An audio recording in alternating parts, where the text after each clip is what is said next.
สวัสดีค่ะวันนี้เดี๋ยวเราจะมาถักดอกไม้พองๆกันค่ะ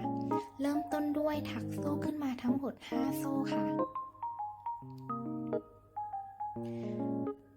แล้วถักเลื่อนห่วงขึ้นโซ่1แล้วถักคอทอควักธรรมดาให้ได้ทั้งหมด17ครั้งค่ะ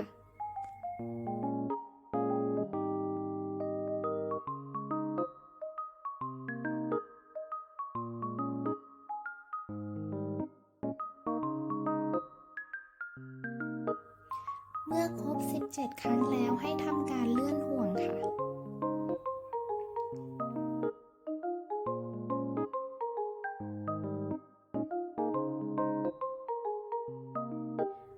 ขั้นตอนต่อไปจะเป็นการถักตัวกีบค่ะ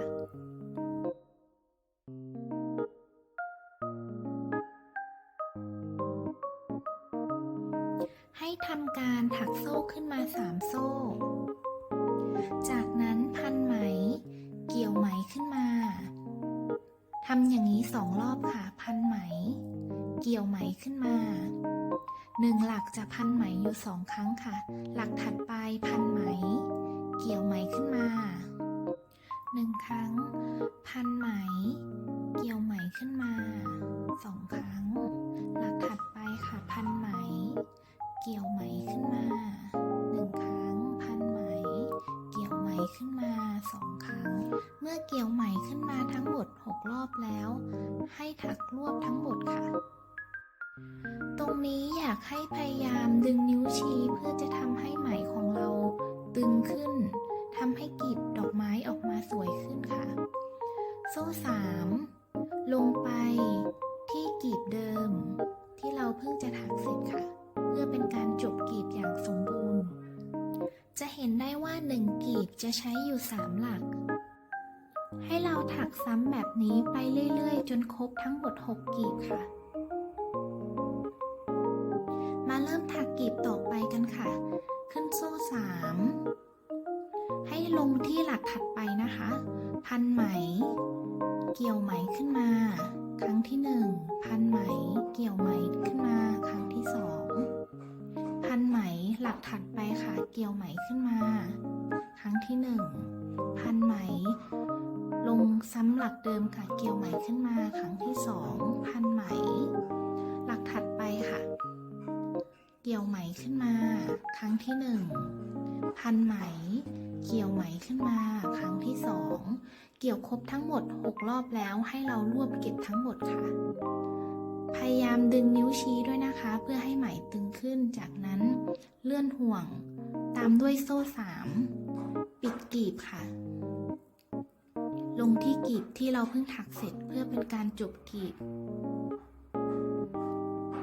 เป็นไงบ้างคะถักไม่ยากเลยใช่ไหมคะ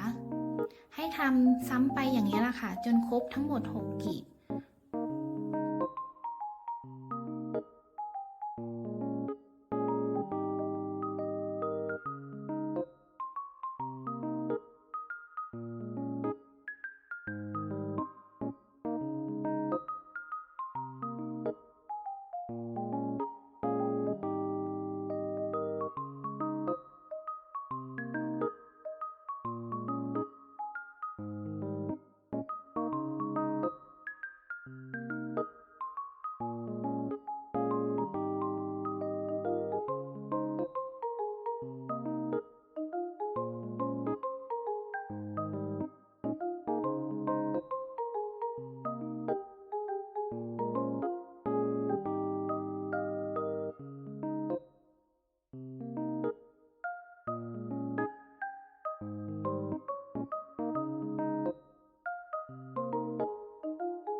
ใกล้จะเสร็จแล้วค่ะเหลือกีบสุดท้ายแล้ว